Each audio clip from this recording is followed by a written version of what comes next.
రెడ్డి అనేవాడు ఉండొద్దంటే ఇంత విషం ఇచ్చి చంపండి మరి మీరు కూడా. నన్ను ఇంకా ఇబ్బంది పెట్టాలనుకుంటే ఇంత విషమిచ్చి చంపండి. ఇది మంత్రి కోమటిరెడ్డి వెంకటరెడ్డి గారి ఆవేదన. ఎవరిని ఉద్దేశించి అసలు ఆయన వ్యాఖ్యలు చేసి ఉంటారో. అంతేకాదు, ఇట్లాంటి తప్పుడు వార్తలను ఆపాలి, నాకు ఆ దేవుడి మీద నమ్మకం ఉంది, తప్పు చేసిన వాళ్ళని దేవుడే చూసుకుంటాడు, ఇప్పటికే కొడుకును కోల్పోయినా నన్ను, నా కుటుంబ సభ్యుల్ని, అట్లాగే మహిళా అధికారుల్ని ఇట్లా మానసిక క్షోభకు గురి చేయడం సరైంది కాదు, ఇట్లా సాగింది కోమటిరెడ్డి వెంకటరెడ్డి గారి ప్రసంగం. అసలు ఎవరు కోమటిరెడ్డి వెంకటరెడ్డి గారిని ఇబ్బంది పెట్టాలనుకుంది? ఎవరిని గురించి ఆయన వ్యాఖ్యలు చేసిండు? పోనీ ఎవరైనా ప్రతిపక్ష నాయకులు ఆయన మీద ఈ ఆరోపణలు చేసిర్రా అంటే కొన్ని ఛానళ్లలో ఒక మహిళా ఐఏఎస్ అధికారిని ఒక మంత్రి వేధింపులకు గురి చేస్తుండో అనేదో వీడియో ప్రసారం అయింది తప్ప ఇప్పటి వరకు ఏ నేతలు కానీ ఏ ప్రతిపక్షాలు కానీ ఎవరు కానీ దీని మీద స్పందించలేదు, అసలు కామెంట్లు చేయలేదు. వాస్తవానికి ఈ వార్త ఎక్కడ బ్రాడ్కాస్ట్ అయింది?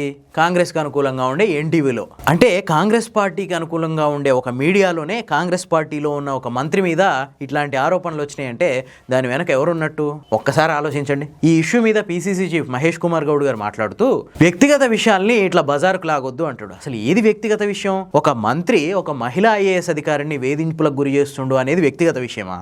ఆ ఆరోపణని ఖండించాల్సింది పోయి ఇది వ్యక్తిగత విషయం అంటవేంది? అంటే ఆ విషయాన్ని మహేష్ కుమార్ గౌడ్ గారు ఒప్పుకుంటున్నట్ట? ఎస్, ఇది జరిగింది, కానీ ఇది వ్యక్తిగత విషయం, దీన్ని బజారుకు లాగొద్దు, అంతేనా ఆయన మాటల్లో అర్థం? అంటే పీసీసీ చీఫ్ ఆ విషయాల్ని నిర్ధారిస్తున్నట్టే ఉన్నాయి కదా ఈ మాటలు.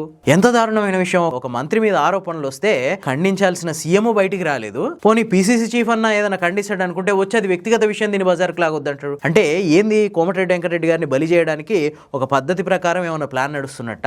అసలు తన కేబినెట్ సహచరుణ్ణి అట్లాగే ఒక ఐఏఎస్ అధికారిని ఇన్వాల్వ్ చేసి ఒక టీవీ ఛానల్ ఇంత పెద్ద విషయాన్ని బ్రాడ్కాస్ట్ చేస్తే సీఎం దాని మీద స్పందించరా? తన కేబినెట్ సహచరుడి మీద ఇంత పెద్ద ఆరోపణ వస్తే ఒక కేబినెట్ మంత్రి ఐఏఎస్ అధికారిని వేధించుండు అనే విషయం చాలా చిన్న విషయమా? సీఎం స్పందించడానికి లేదా ఈ విషయం మీద? బయటకు వచ్చి చాలా తప్పుడు వార్త ప్రసారమైంది, ఆ ఛానల్ మీద చర్యలు తీసుకుంటున్నాం అని ఎందుకు అనలేకపోతున్నారు? ఇదే టైంలో రకరకాల పుకార్లు బయలుదేరినాయి. ఒక ఎమ్మెల్యే మంత్రి పదవి కావాలని చాలా గట్టిగా పట్టుబడుతున్నాడు, కానీ ఆయనకు ఎట్లా సర్ది చెప్పాలనో ఈ కాంగ్రెస్ పార్టీకి అర్థం కావట్లేదు. ఈ నేపథ్యంలోనే ఏదో ఒక ఆరోపణ మీదేసి ఆ ఆరోపణలు నిరూపించుకునే లోపే కోమటిరెడ్డి వెంకటరెడ్డి మీద వేటేసి ఆ స్థానంలో వీళ్ళు అనుకున్న ఎమ్మెల్యే చేత భర్తీ చేయాలి అనేది ఒక ప్లాన్ కింద అనిపిస్తుంది. అందుకే ఇట్లాంటి ఆరోపణలు వస్తున్నాయి అని చెప్పి పుకార్లు బయలుదేరినాయి. కనీసం వీటినన్నా ఖండించాలి కదా సీఎం, అది కూడా లేదు. అంటే ఏమనుకోవాలి? ఇదంతా వెనకుండి ఎవరో నడిపిస్తున్నారనే అనుకోవాలా అదే పార్టీ నుంచి? సరే, ఇదంతా పక్కన పెడితే అసలు ఇట్లాంటి విషయం, ఇట్లాంటి కల్చరు తెలంగాణలో స్టార్ట్ చేసింది ఎవరు? ఒక ప్రతిపక్ష నేతని ఒక సినిమా హీరోయిన్ ని కలిపి అసభ్యంగా ఒక కేబినెట్ మంత్రి మాట్లాడితే కనీసం సీఎం కానీ